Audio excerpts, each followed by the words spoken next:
Hey everyone, welcome. Before we start, go ahead and hit that subscribe button. And tell me in the comments where you're watching from. Now, let me take you beneath Boston to Park Street Station, a place with rules you never want to break. My first day at Park Street Station should have felt like every other first shift I'd ever had working public transit. Loud, busy, predictable. Boston at rush hour has its own heartbeat, you know? Trains screeching, doors chiming, people yelling, laughing, arguing in 5 different accents. But the moment I stepped off the Green Line that morning, the air changed. It wasn't just the usual subway smell. Metal, brake dust, a hint of old rainwater that lived in the cracks of the concrete. No, this air felt thick, like walking into a room right after someone whispered your name. That's the first thing I learned down there. The tunnels remember things. The lights above the platform were flickering, but not randomly. Not the usual fluorescent stutter. This was slow, steady, rhythmic, like breathing. And every time they dimmed, the shadows stretched a little longer toward my feet. I tried to brush it off. Nerves, new job, maybe I hadn't slept enough. But then I saw him, an old conductor standing alone at the far end of the platform. Gray jacket, beard patchy and uneven, like he'd trimmed it with a pocket knife, hat crooked, and a name tag so faded the letters were ghosts. He wasn't talking to anyone, wasn't checking a schedule, wasn't even moving, just watching me. When I got close, he didn't smile or extend a hand the way most transit workers do with new hires. He just said, voice low and worn down like gravel rolling over metal, "Before you start here, kid, you need the rules." I almost laughed. Thought maybe this was one of those old-timer hazing traditions. You know, scare the rookie a little, then buy him a Dunkin' coffee and explain the real procedures. But he didn't blink, didn't shift, didn't even seem to breathe. Instead, he reached into his jacket and handed me a folded card. Yellowed, burnt around the edges, like it had been through something it shouldn't have survived. "Go on," he said, "read it." I opened the card, expecting emergency procedures, safety codes, radio frequencies, something official. It wasn't that.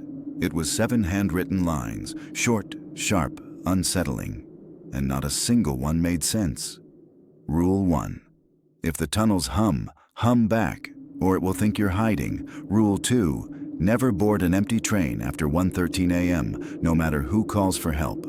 Rule 3, don't whistle, she likes the sound. Rule 4, if you see someone on the tracks who shouldn't be there, don't call out to them. Rule 5, don't trust reflections in the operator window. Yours isn't the only one. Rule 6, if the PA system says your name, leave immediately. Rule 7. If someone behind you says, "Train's coming," do not turn around.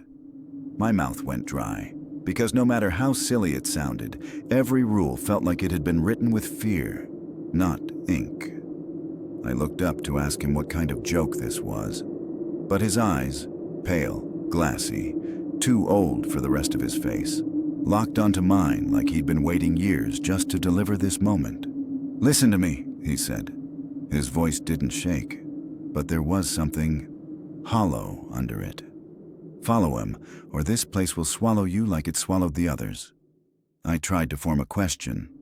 The others? But he cut me off by lifting one finger and pointing toward the tunnel. A train was coming.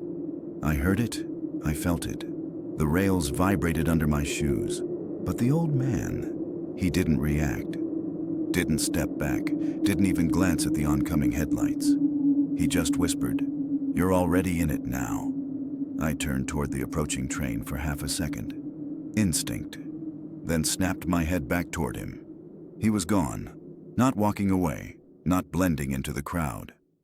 Gone, like he'd stepped backward into the wall and let the darkness swallow him whole.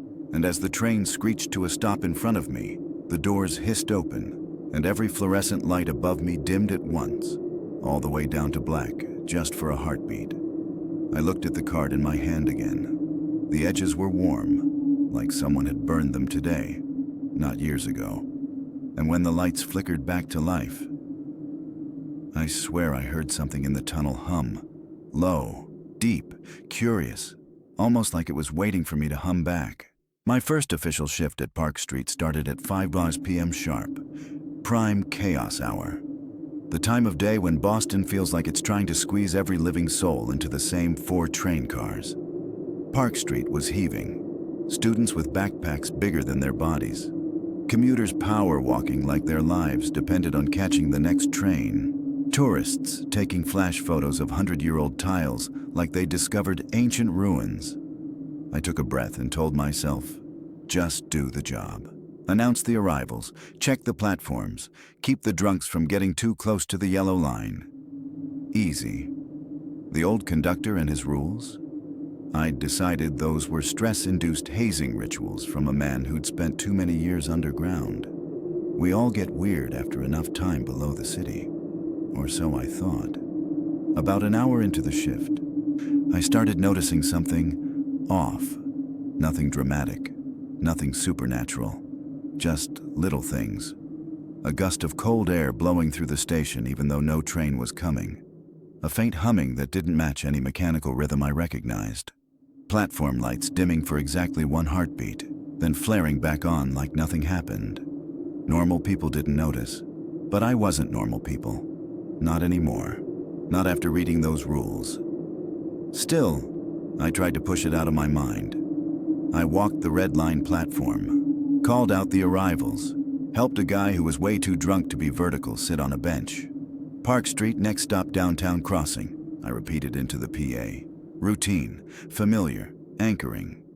But then came the part that made my skin crawl.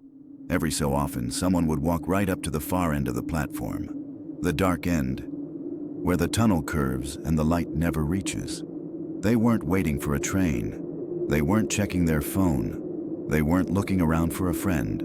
They were facing the tunnel, completely still, like statues, like they were listening. The first time I saw it, it was a businessman in a navy suit, tie still tight, briefcase in hand. He stood inches from the tunnel entrance, head tilted slightly, the way someone does when they're trying to make out a distant voice. I called out to him, "Sir, you're too close to the edge. Step back, please." He didn't react, didn't turn, didn't flinch, didn't breathe loud enough for me to hear. Just kept listening. I walked toward him, ready to put a hand on his shoulder. Gently, professionally, because this was how accidents happen. But just before I reached him, he stepped back on his own, turned around, and walked away. No expression, no apology, just a blank, hollow-eyed calm, like someone who had finished a conversation I hadn't heard. I watched him go, a chill creeping up my throat. Then 10 minutes later, it happened again. Different person this time. Young woman, pink beanie, college hoodie. Same behavior, same stillness, same eerie focus on the tunnel's darkness. She leaned in slightly, as if straining to hear something far away. "Miss, everything okay?" No answer, no blinking, just listening. When she finally turned around, she looked right through me. Not at me, through me, like her mind was still down in those tracks. I felt a shiver chase itself down my arms, and then I made the mistake of glancing at the clock. 6:47 p.m., not even close to the haunted hour the old man warned me about, which meant whatever this was, it happened all day. By the third time, I stopped pretending it wasn't a pattern. An elderly man, a teenage boy, a woman pushing a stroller, a guy in construction gear, a tourist with a backpack full of stickers. One by one, they drifted to the dark end of the platform, paused, listened. Every single one came back looking altered, dulled, like whatever they were listening to had pulled something out of them. A memory, a thought, a breath. And every time I found myself glancing back at the folded card in my pocket. Rule 1. If someone asks you what time the last train runs, they're already dead. Rule 2. Never look at the tracks between 113 and 1.17. Rule 3. If you hear a child laughing, report it. None of those rules applied to this moment. So why did I feel like I was already breaking one? Around 7:10 p.m. I heard it. Faint, soft, barely there. A whisper of a sound, drifting from the tunnel like steam from a manhole. I couldn't make out words, couldn't tell if it was one voice or dozens layered together. But whatever it was calling. Not loudly, not aggressively, more like inviting. Encouraging, pulling. I froze, every hair on my arms rising like the tunnel had become a living thing, breathing warm air down the back of my neck. And then, across the platform, I saw another person slowly turn toward the darkness. Not walking, not drifting, turning, drawn in an instant, like the tunnel had plucked their name out of their skull. I swallowed hard, because for the first time since arriving at Park Street, I wasn't just seeing someone else answer the call. I felt it tugging at me too, a soft, invisible pull, a pressure behind my ears, a warm breath at the base of my neck. And in that moment, in that absolute stillness, I understood something terrifying. Whatever lived in those tunnels, whatever whispered from the dark, it didn't just want them. It wanted whoever was willing to listen. And I almost took a step forward. But then, behind me, the PA system cracked and snarled like it was clearing its throat, snapping me out of it. I turned back to my duties, pretending everything was normal. But I knew the truth now. The old conductor's rules weren't to protect us from ghosts. They were to protect the city from whatever waits in the tunnels. By the time 8:40 p.m. rolled around, I was exhausted. Not physically, I've worked long shifts before, but mentally. Every shadow felt too long, every tunnel draft felt too warm, every whisper of air sounded like it was trying to form a word. Park Street at night hits different. The crowd thins, the echoes stretch farther, and the platform starts to feel like the world has shrunk down to nothing but cement, steel, and the dark mouth of the tunnel. I was leaning against a column, radio clipped to my chest, going over the last hour in my head when I felt it. A presence. You know that feeling. Like someone standing behind you, just close enough to make the air heavier around your skin. I turned, and a man was standing there. Not approaching, not waving, just there, an arm's length away. His face was pale, sweaty, like he'd run a marathon and drowned at the finish line. But what struck me more was his breathing. Too slow, too measured. The kind of breathing you hear from someone who's unconscious, not someone staring you in the eye. He swallowed, then whispered, "Hey, when's the last train tonight?" My mouth opened automatically. Pure reflex. As conductors, we answer that question 100 times a week. But something inside me seized up. A memory, a warning, a voice older than the tracks themselves. Rule 1. If someone asks you what time the last train runs, don't answer. They're already dead. My stomach clenched. My brain told me this man was normal. His clothes were modern, shoes scuffed, hair messed from humidity. He looked like every other commuter who'd had a bad day. But my instincts, the ones trained by that old conductor's eyes, told me something was badly wrong. The man took a step closer, too close. Close enough that I could smell the cold on him, not the kind of cold from outside weather, but the cold you feel in morgues, the cold that sinks under your ribs. "Please," he said, his voice cracking like old wood. "I need to know." Every syllable felt wrong, like he was forcing the words through a throat that didn't work anymore. My hand twitched toward my radio, but I remembered the rule. Don't answer, don't engage, don't acknowledge what they want. So I swallowed and forced out the only lie I could think of. I'm not sure, sir. Let me check." The reaction was immediate. His face dropped. Not in disappointment, in vacancy. Like a puppet whose strings had snapped. His eyes didn't widen or blink. They just emptied, like someone turned off the lights behind them, Then, slowly, almost gently, he stepped back. 1 step, 2, 3, toward the edge of the platform. I reached out instinctively. "Sir!" But he didn't hear me, didn't see me, didn't seem to see anything. He stepped backward off the platform and into the tunnel. My heart nearly jumped out of my chest. A red line train was coming. I could hear the rails buzzing, feel the air shifting. "No, no, no!" I ran to the edge, ready to signal the operator, ready to radio a code 10, ready to... There was no one there. The tunnel was empty. Not empty like he'd run. Empty like he'd never existed at all. The headlight beam washed over the tracks. Clean, clear, undisturbed. The train roared past me, brakes screeching as it pulled into the station. The doors opened. Passengers stepped out. Life continued. The operator leaned out of his cab. "You okay down there?" he shouted. "You look like you saw a ghost." I stared at the tunnel. "You didn't see a man down there, did you?" My voice cracked louder than I wanted. The operator frowned. "What man?" I didn't answer. I couldn't. Because deep in my pocket, the folded card, that burned, yellowed warning from the old conductor, felt like it was pulsing with heat.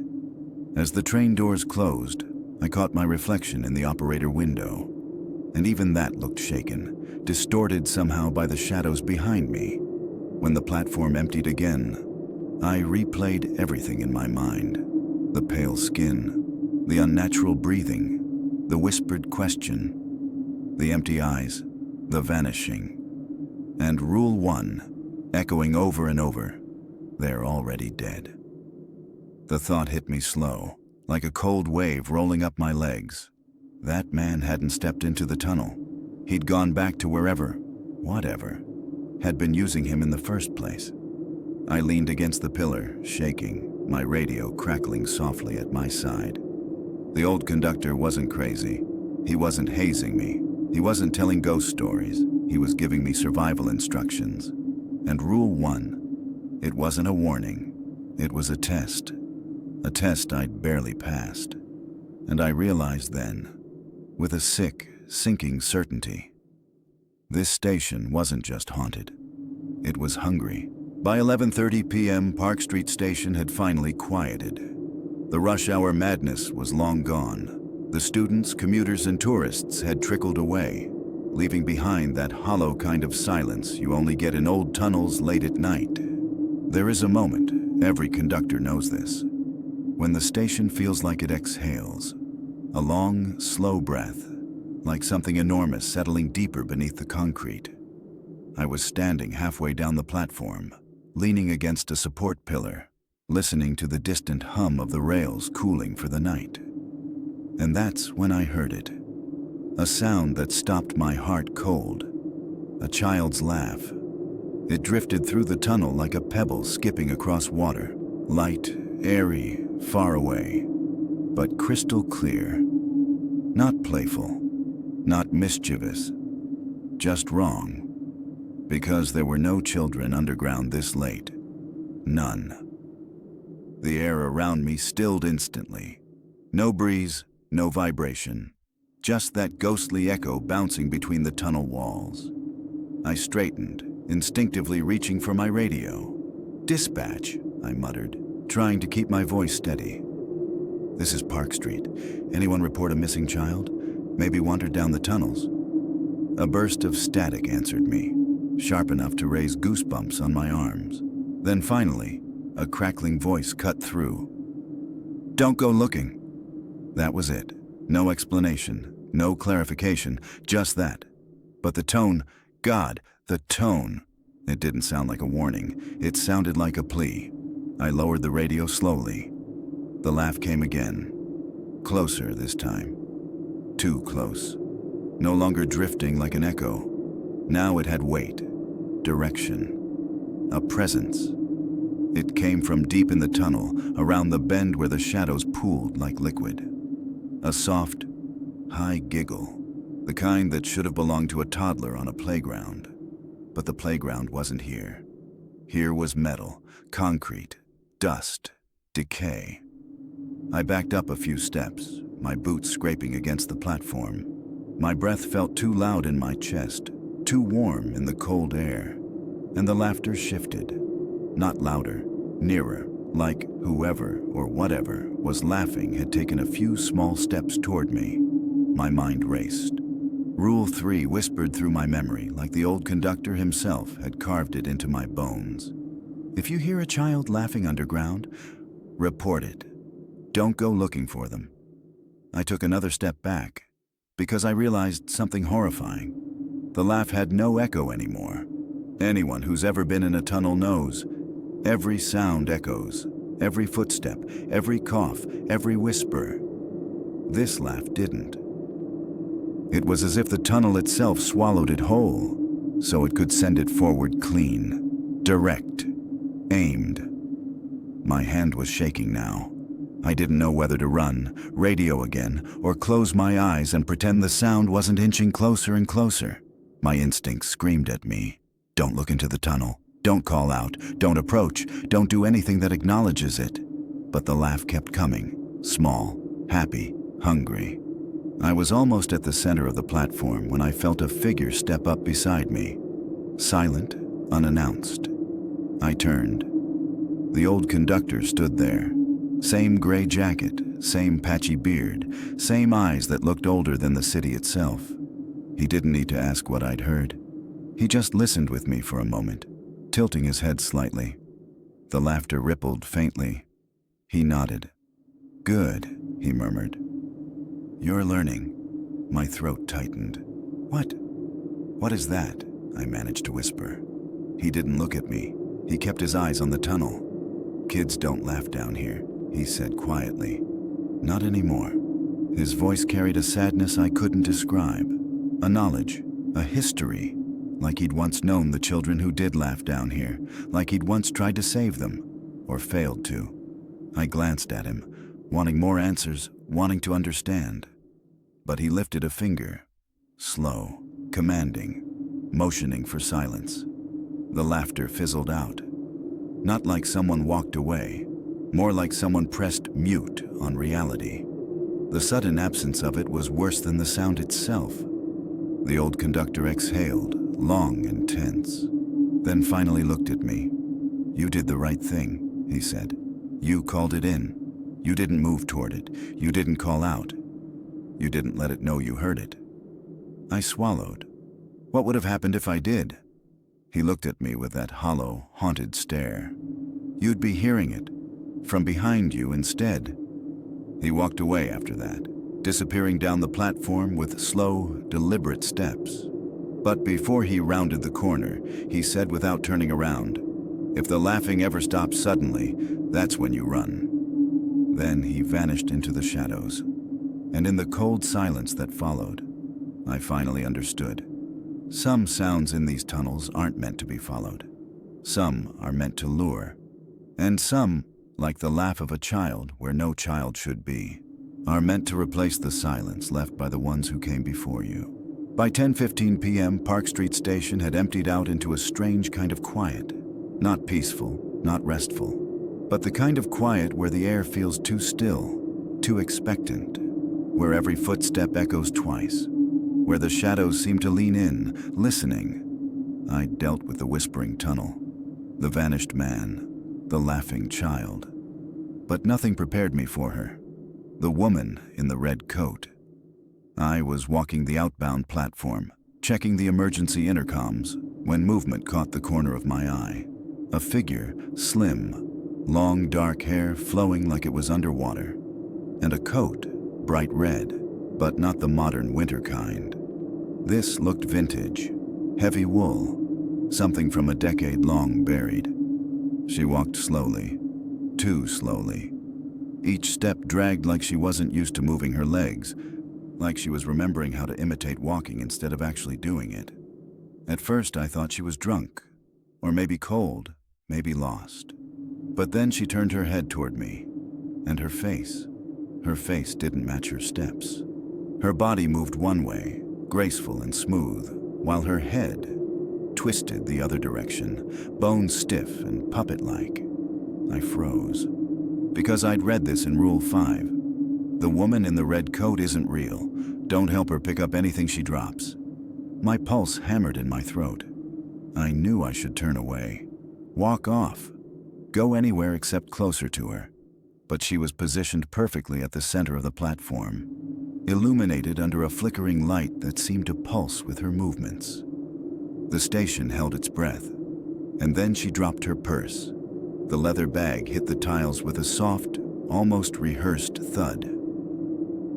Coins spilled, small metallic discs rolling in every direction, clinking, spinning, scattering across the floor like they were fleeing from her.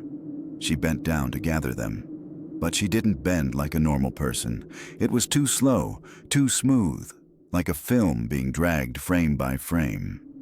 Her hair fell over her face. I should have walked away, but then she looked up at me.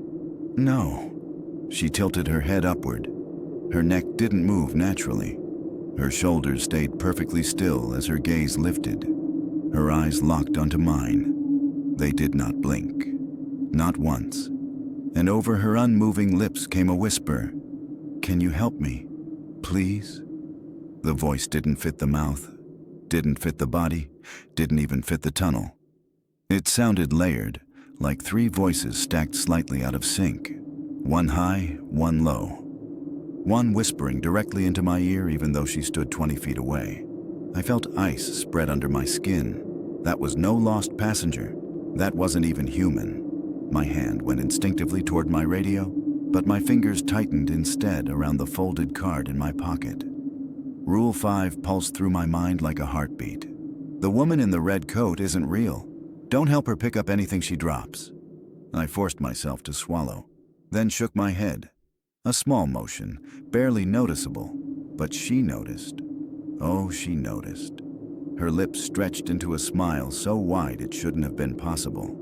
Too many teeth, too much gum, like she was stretching her face to see how far it could go before tearing. Her eyes never blinked. Not once. The station lights flickered. Once, twice, violently, bathing us in blackness, then harsh white. Then black again. My heartbeat synced with the flicker. Black, white, black, white. I blinked hard to steady myself, and when the light stabilized, she was gone. Just gone. Vanished like a curtain had dropped between heartbeats. No footsteps, no fading figure, no rush of air. One moment she was standing under the flickering light, smiling that impossible smile. The next moment, the space was empty. But something remained. Her purse. The coins she'd dropped were still scattered across the platform tiles. Her purse lay open, a deep green interior exposed. The leather looked new, impossibly new, like it had been stitched yesterday and charred a century ago at the same time. I approached slowly, praying it wouldn't move on its own. It didn't. But when I crouched near it, not touching it, I felt a wave of warmth radiate from it. Warm like someone had been holding it moments ago, warm like a living hand had just released it. But she wasn't there. Nothing was, just the purse. I should have picked it up. Protocol says turn in lost items. But the warmth felt wrong. Like the heat wasn't fading the way body heat should. It was growing, slowly, spreading outward, reaching, inviting. I stood up quickly and backed away. My radio crackled. Not with a message, just static. Long, low, breathing static. I didn't touch the purse, didn't call dispatch, didn't go near it again. I left it right there on the tiles, untouched, waiting for someone foolish enough to think it belonged to the living. Before I walked away, something made me pause. Something told me to glance back one last time, and when I did, the purse snapped shut. By itself, only once, sharp, like a mouth closing. I didn't stay a second longer. By the time my break rolled around, my nerves were stretched thin. The vanished man, the laughing child, the woman in the red coat. Park Street wasn't just a station anymore. It felt like a living thing, a thing that was very aware of me and very awake. I told myself I needed air. A moment, just a quick walk to clear my head. So I wandered toward the far end of the platform, the one place that had been bothering me since the moment I stepped off the green line, the mouth of the outbound tunnel. Worst idea I had all night. I approached the tunnel slowly, hands in my jacket pockets, trying to pretend the shadows didn't crawl along the concrete like they were alive. I stood near the edge. Not too close. Just enough to stare into the darkness and try to understand what the hell was happening in this place. Then it happened. The tunnel exhaled. Not a gust of wind, not a train approaching, not the usual rush of compressed air.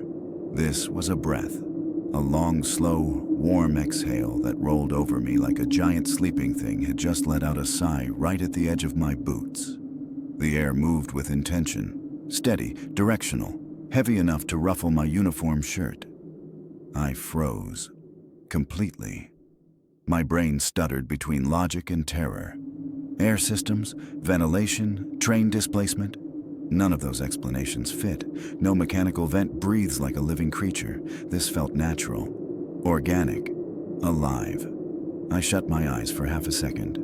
A mistake, because the moment I reopened them, the tunnel inhaled, slow, deep, like it had just smelled something new.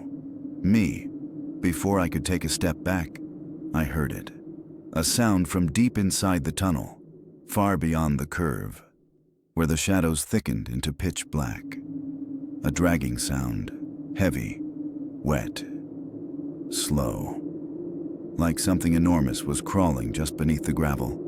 It scraped, then paused. Scraped again, then shifted its weight with a low thud that vibrated through the rails. I stumbled backward, heart pounding so hard I felt it in my teeth. There was no train scheduled for another 8 minutes. Dispatch still had the tracks clear, so whatever was moving in there, it wasn't on any schedule.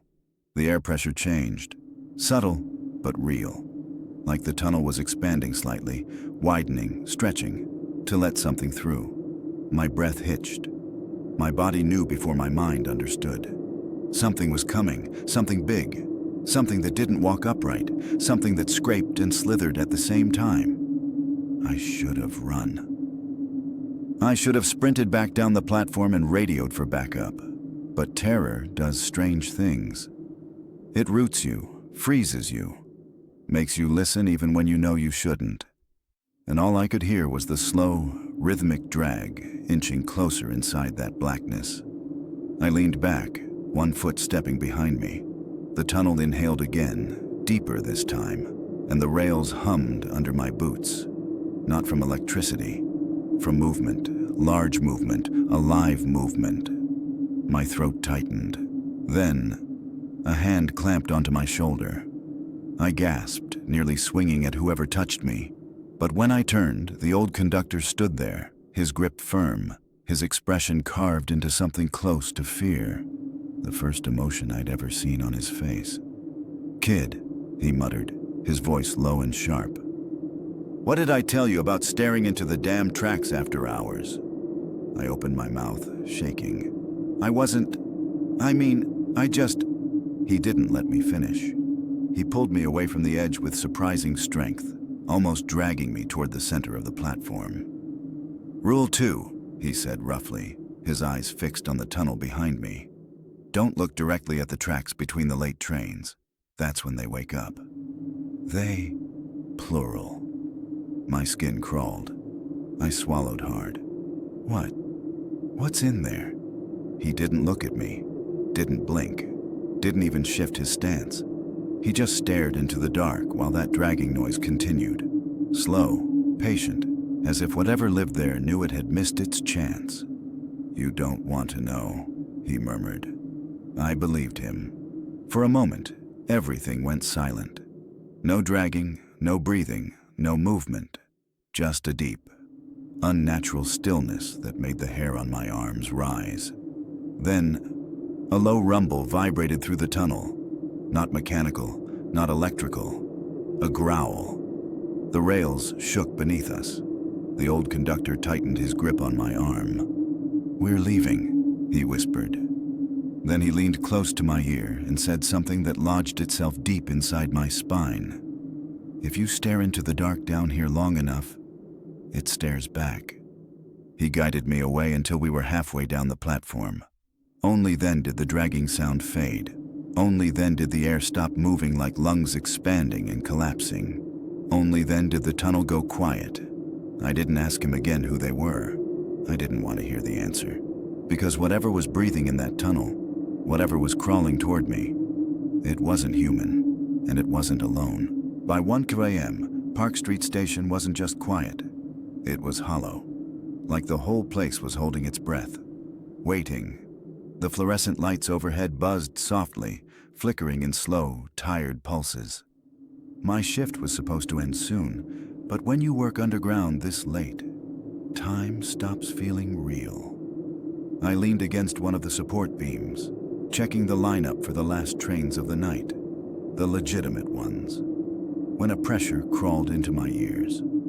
A heavy, tightening pressure, like the air itself was thickening.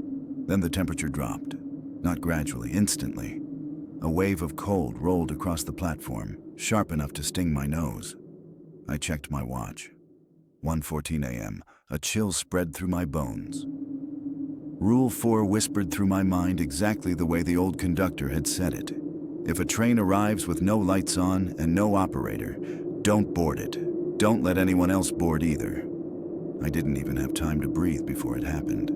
A low, unnatural hum vibrated through the rails. Not the usual electric buzz.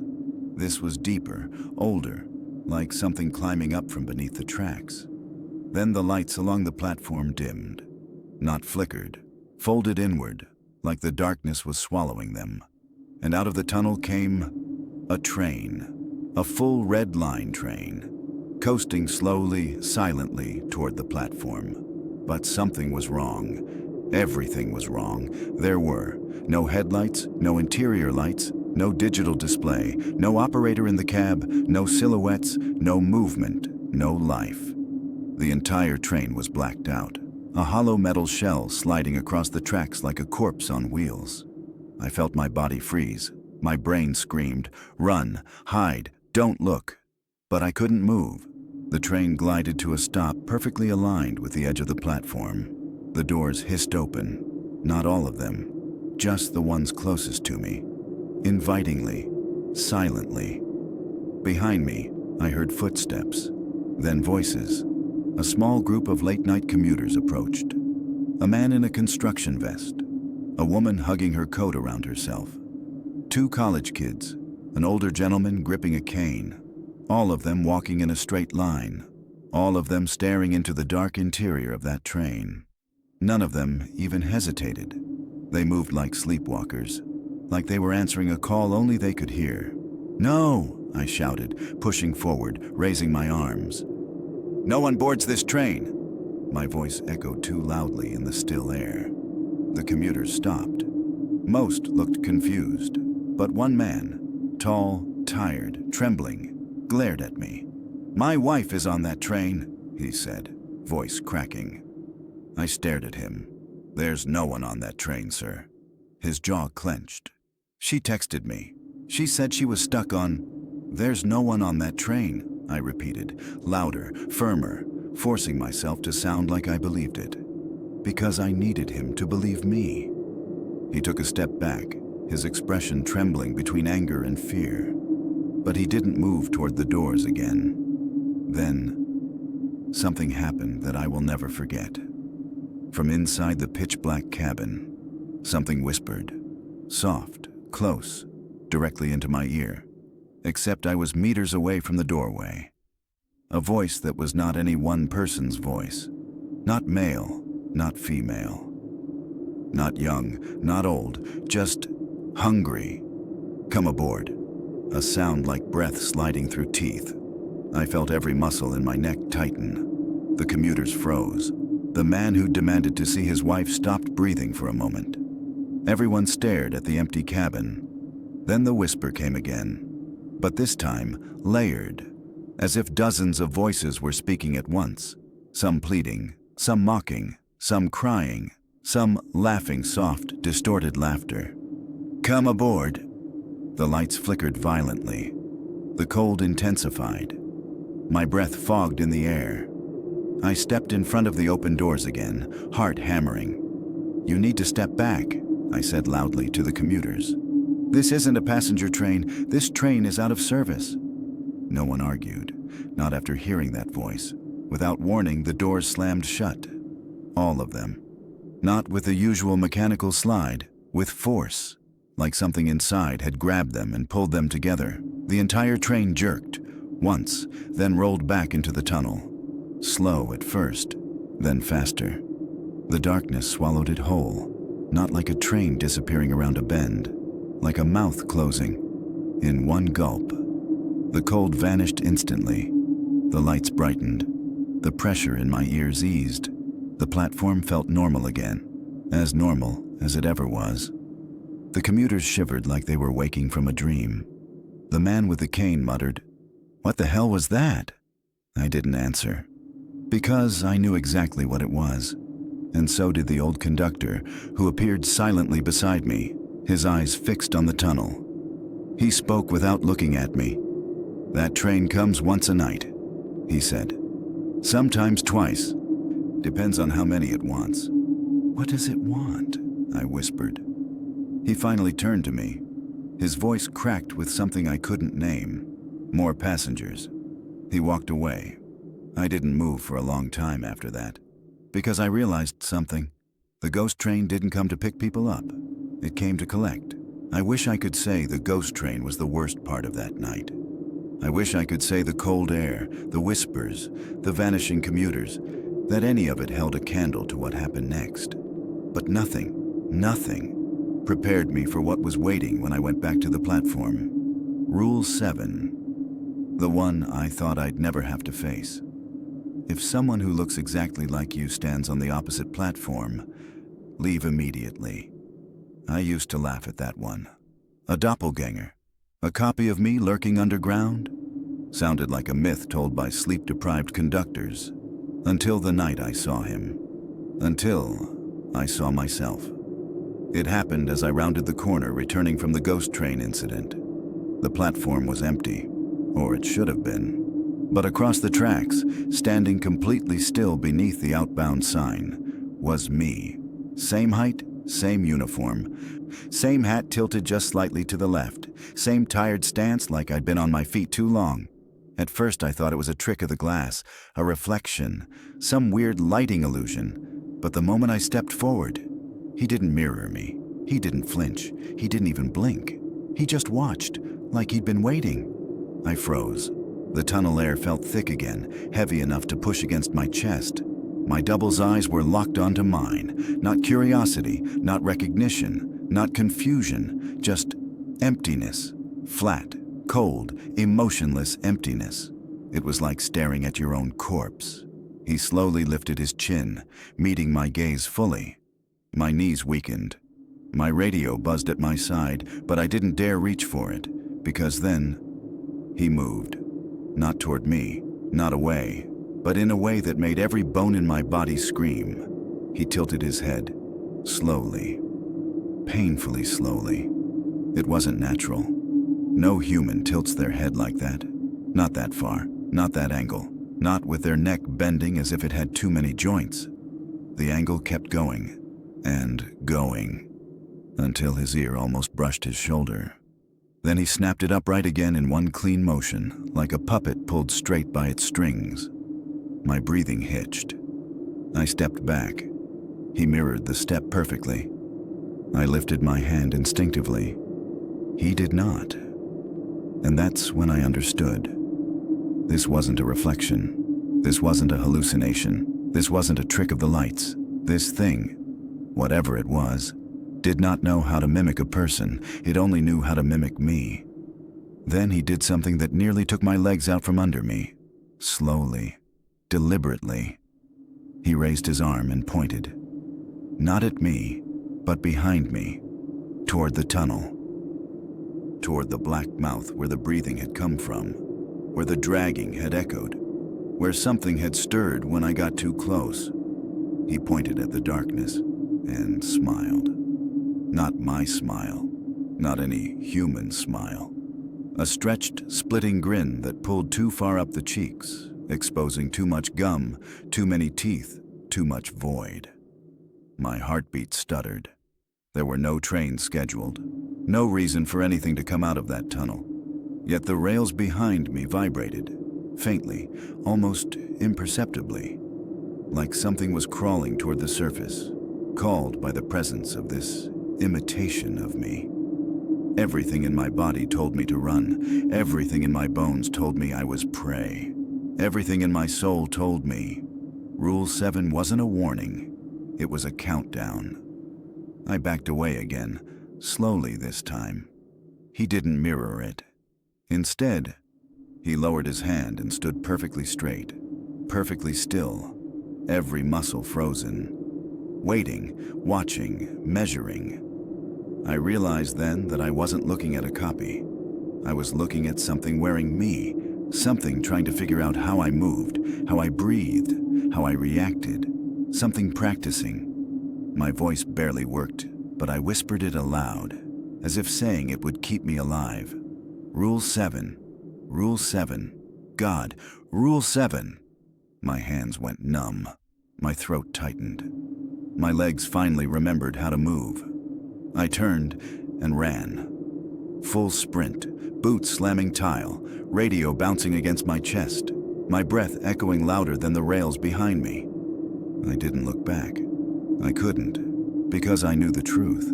You don't survive Park Street by confronting what wears your face. You survive by not letting it learn too much about you. When I reached the central lobby, gasping for air, the old conductor was already there. He didn't ask why I was running, didn't ask what I saw. He just nodded grimly, like he'd been expecting it. That rule, he said, isn't there to protect you from it. I swallowed hard. It's not? He shook his head. It's there to protect us from you if you ever answer it. My blood went cold. What happens if I don't run? I whispered. He met my stare with eyes that looked older than the station itself. If you see yourself down here, he said, your shift has already gone too long, and if you stay... He paused. Only one of you gets to leave. My legs nearly gave out. He put a hand on my shoulder, firm, grounding. Good job running, kid, he muttered. That's the only reason you're still breathing. There are sounds in Park Street you learn to rely on. Not for comfort, just for confirmation the world is still behaving the way it's supposed to. One of those sounds? The ventilation fans. Massive, ancient machines mounted along the ceiling. Older than my grandparents, older than half the tunnels themselves. They rumble, they shake, they whine, but they never stop. Except they did. At 2:03 a.m. the fans died. No warning, no slowing down, no mechanical cough, just silence. It felt like the whole station inhaled and forgot how to exhale. The air went dead. Thick, heavy enough to taste. I froze. Because Rule 6 wasn't poetic, it was literal. When the ventilation fans turn off by themselves, stand completely still. I didn't even have time to whisper, "Oh God," before a hand, rough, strong, grabbed the front of my jacket and slammed me back against a pillar. The old conductor. His voice was a low hiss against my ear. "Don't move, don't breathe loud." At first, I thought he meant rats. Big ones, city rats the size of cats that you sometimes hear scurrying along the girders. But then I heard it, a sharp skr, skr, skr, like claws dragging across metal. Not little claws, not the light pitter-patter of rodents. These were bigger, heavier, sliding slowly, deliberately, across the steel beams overhead. I didn't look up. I couldn't. My eyes locked on the old conductor's face. He wasn't looking up either, which terrified me even more. If he wouldn't look, I definitely shouldn't. The skittering shifted. Skirk, skirk, skirk. Crawling from one beam to the next, getting closer. Something was moving above us. Something with weight. something that understood the ceiling better than the floor. The old conductor's grip tightened on my jacket. "Still," he whispered. Then the smell hit. Old dust, rust, cold. But beneath that, a rotting sweetness, like fruit left in a basement or meat thawed too long. My stomach flipped, and then sniff, sniff, the sound of something dragging air through its nose. Slow, deep inhalations that vibrated the metal grate above us. It was right overhead, directly above my skull. I felt the air shift as it leaned down, close enough that the top of my hat trembled. My lungs screamed for air, but I didn't dare inhale. Not loudly, not deeply, not at all. The old conductor had gone perfectly still, eyes forward, unblinking. I had never seen a grown man freeze like prey. And then a long, rasping exhale ghosted across the back of my neck. Something was smelling me. Sniff, sniff, hunting. The old conductor finally spoke, barely audible, his lips hardly moving. They hunt movement. I felt sweat crawl down my spine in slow, cold droplets. Something skittered again, fast this time, darting from one beam to another. I heard claws scrape against metal, a scraping so sharp it made my teeth hurt. Then a thump, another, as if whatever was up there had too many limbs, or not enough bones. My vision blurred from holding my breath. A muscle in my jaw twitched involuntarily. The old conductor shot me a warning glance so sharp it nearly cut me. The thing above us paused, like it heard that tiny, almost non-existent twitch. It leaned closer, so close the metal creaked. A warm drip landed on my shoulder. I didn't look down. I didn't want to know what fell from the ceiling, for what felt like hours, but was maybe 20 seconds. The creature lingered, listening, scenting, deciding. The old conductor's hand never left my jacket. He was keeping me still by force, like if I ran, he'd rather pin me down than let me get noticed. Finally, slowly, the thing scuttled away. Its claws slid along the beams, retreating into the deeper darkness above the tracks. The scent faded. The pressure in the air eased. And then, the fans kicked back on. A blast of cold, stale wind roared through the station, rattling every metal surface. The old conductor exhaled shakily, the first real breath either of us had taken. Dust rained from the ceiling. Whatever had been there was gone, or hiding again, waiting for the next time the fan stopped breathing. When I finally dared to speak, my voice cracked. What was that? The old conductor didn't answer right away. He just wiped dust from his shoulders, eyes distant. Finally, he muttered, "There are things down here older than the rails, older than the station, things that don't like light, things that only hunt when the air stands still." He started walking away. I followed, legs shaking. "Why didn't you tell me sooner?" I whispered. He stopped and looked at me, tired, sad, resigned. "I did," he said. "It's Rule 6, and he was right. I never read that rule the same way again. Because now I knew, when the fans go silent, the tunnels listen, and something listens with them. The tunnels had aged me, not just in fear, but in understanding. If a place can wound you without touching you, Park Street had already carved lines into my soul. The ghost train, the laughing child, the woman in the red coat, the thing crawling across the ceiling. My own doppelgängers staring at me from across the tracks.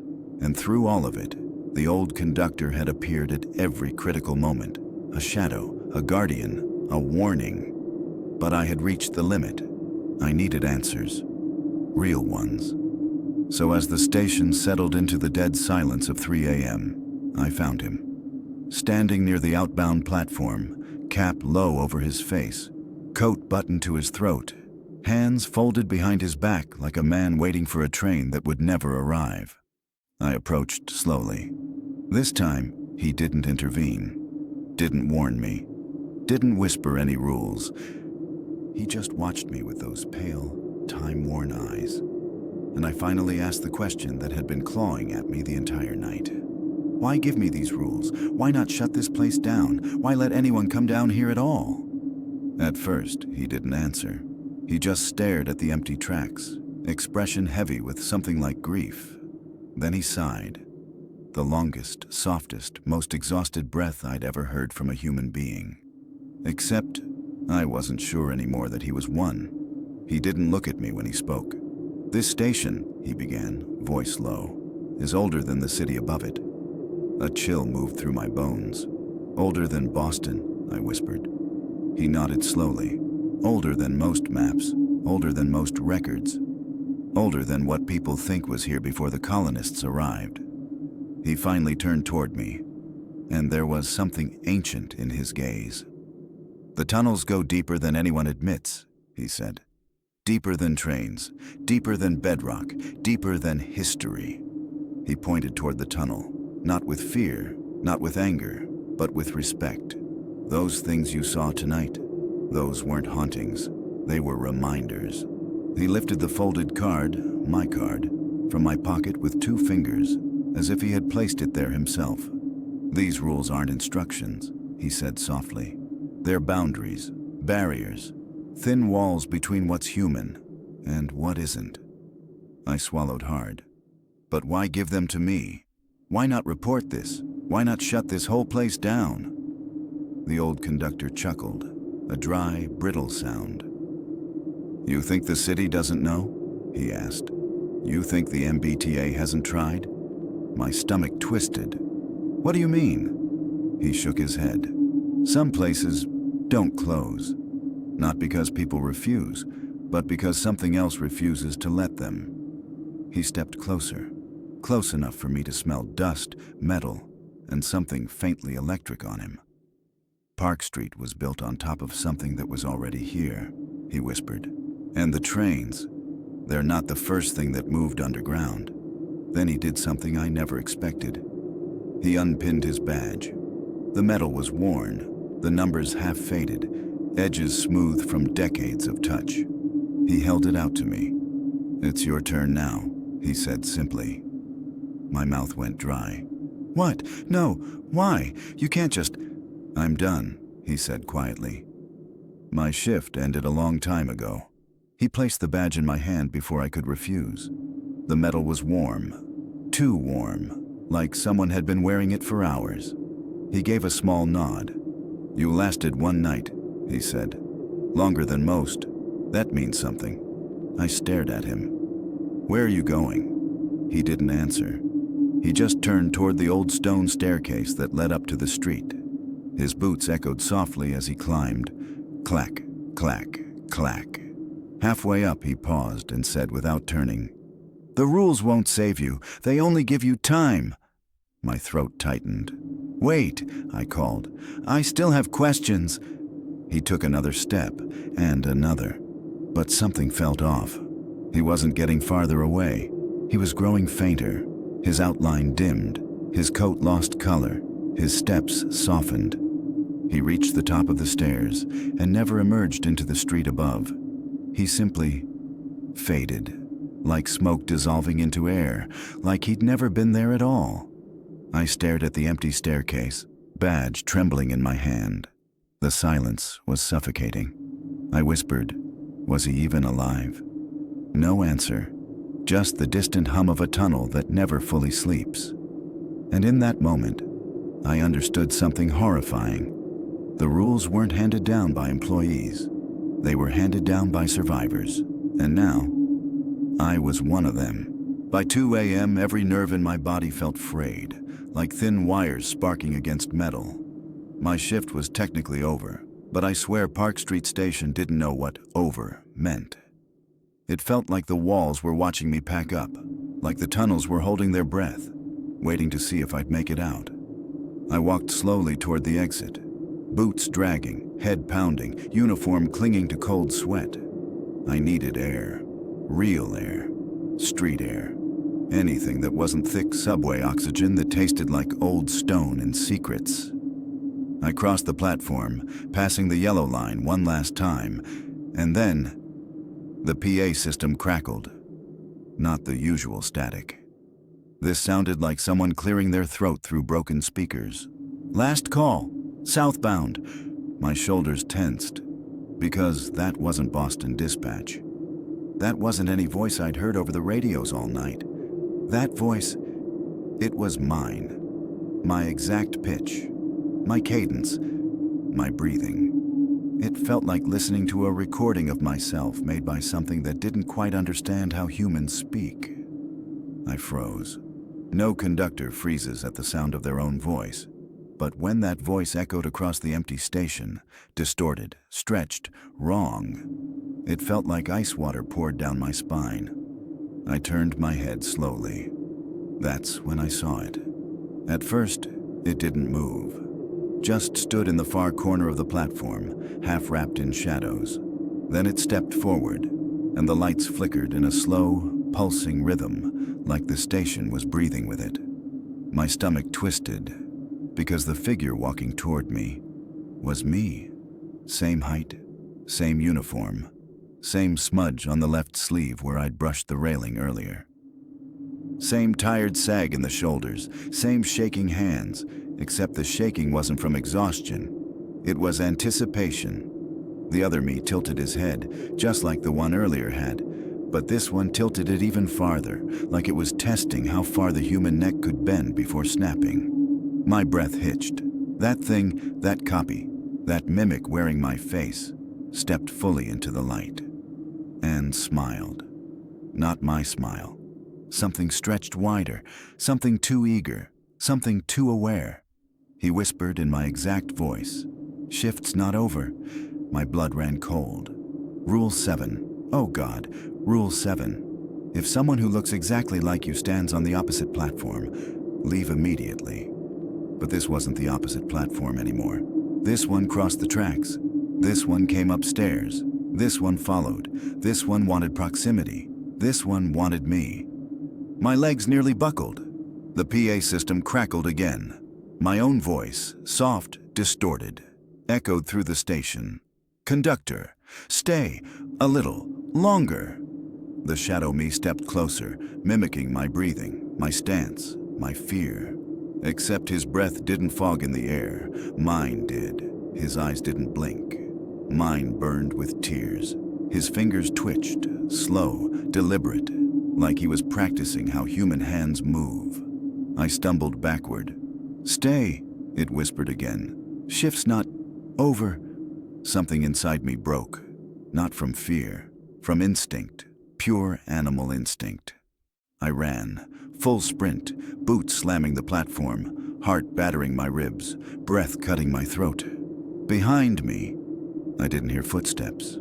I heard something else, a sliding sound, a dragging sound, like flesh moving too fast, like bones bending wrong, like something trying to imitate running but not built for it. I didn't look back, not once, because I knew looking back was an invitation. I bolted across the platform, past the tiled walls, past the vacant benches, past the empty fare machines. The stairs were ahead.